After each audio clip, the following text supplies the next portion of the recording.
휴대폰은 우리의 일상생활에서 없어서는 안 될 아이템이 되었습니다.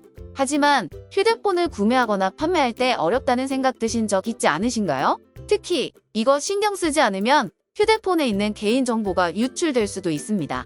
혹은 괜히 더 비싼 돈 주고 휴대폰을 구매하게 되어 아까운 돈만 날리실 수도 있는데요. 황금 시니어가 휴대폰의 구매 과정부터 판매 과정까지 무엇을 주의해야 하는지 자세하게 알려드릴게요. 그 전에 구독, 좋아요 부탁드립니다. 먼저 휴대폰을 판매할 때 주의할 점을 알려드릴게요.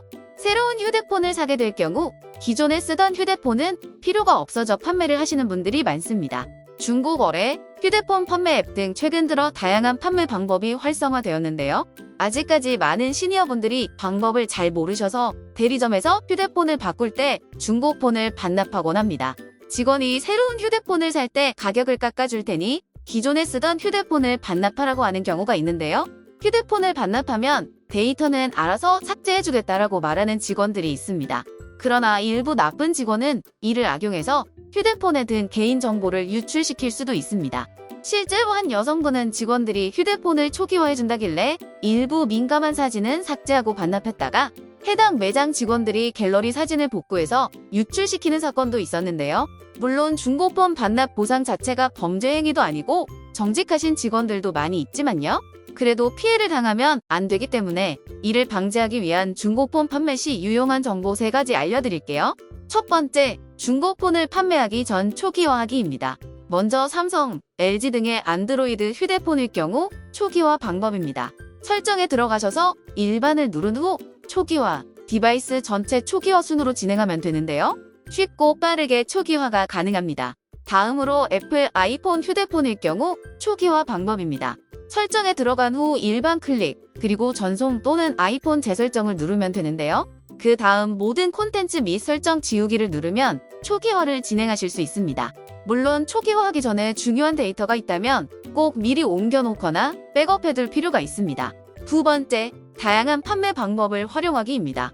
휴대폰은 대리점 말고도 여러 방법을 이용해 판매할 수 있는데요. 비교적 최신 기종의 휴대폰일 경우 중고 거래도 좋은 방법이 될 수 있습니다.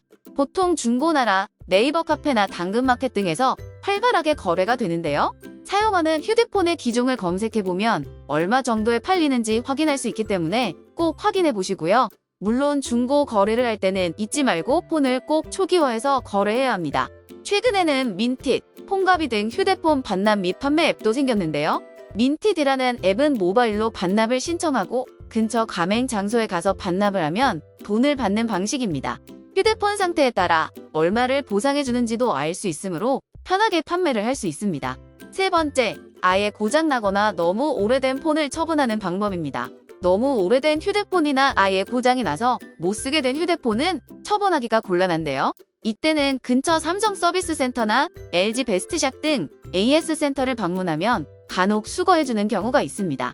혹은 나눔폰이라는 환경부 산하 홈페이지가 있는데요. 그곳에서도 온라인 접수를 한 후 처분하실 수 있습니다. 근처 중고폰 매입 업체한테도 수거할 수 있는데요. 하기 전에 데이터를 초기화할 수 있다면 꼭 하고 처분하는 게 좋습니다. 다음으로 휴대폰을 구매할 때 주의할 점을 말씀드릴게요.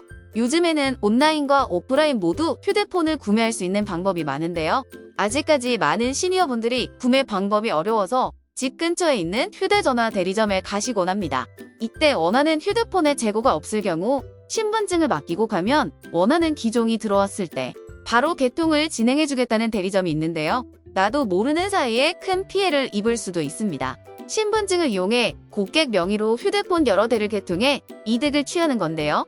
이 사실을 처음에는 알기 어렵기 때문에 나중에 가서야 깨닫고 엄청난 손해를 보는 일이 발생하기도 합니다.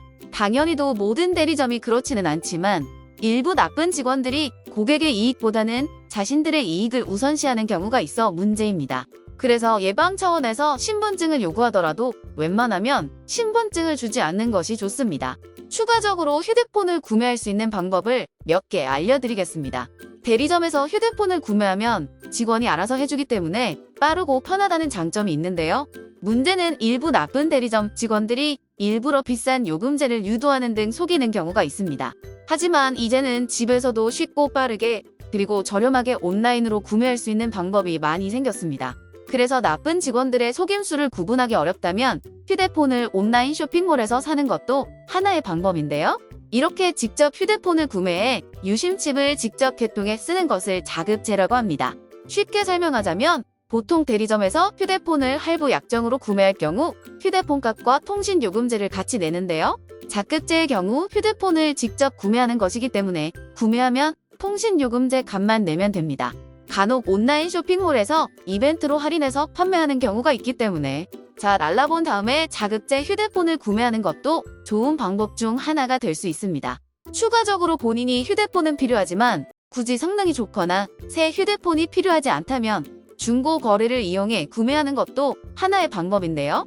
구매하기 전에 검색을 통해 해당 중고폰의 평균 가격이 얼마 정도인지 알아두면 도움이 많이 됩니다. 혹은 갤럭시 A 시리즈 등의 저가형 스마트폰을 이용하는 것도 좋은 방법 중 하나가 될 수 있습니다. 지금까지 휴대폰을 구매하고 판매하면서 주의할 점과 실용적인 팁을 알아봤는데요. 휴대폰의 가격이 비싼 만큼 시니어분들이 손해보지 않도록 다양한 정보를 알려드렸습니다. 더 이상 속아서 피해보지 마시고 이 영상을 통해 현명한 소비자가 되어 많은 이득 챙기시기 바랍니다. 황금 시니어는 앞으로 더 좋은 영상으로 찾아뵙도록 하겠습니다. 영상이 도움이 되셨다면 구독과 좋아요 한 번씩만 부탁드립니다.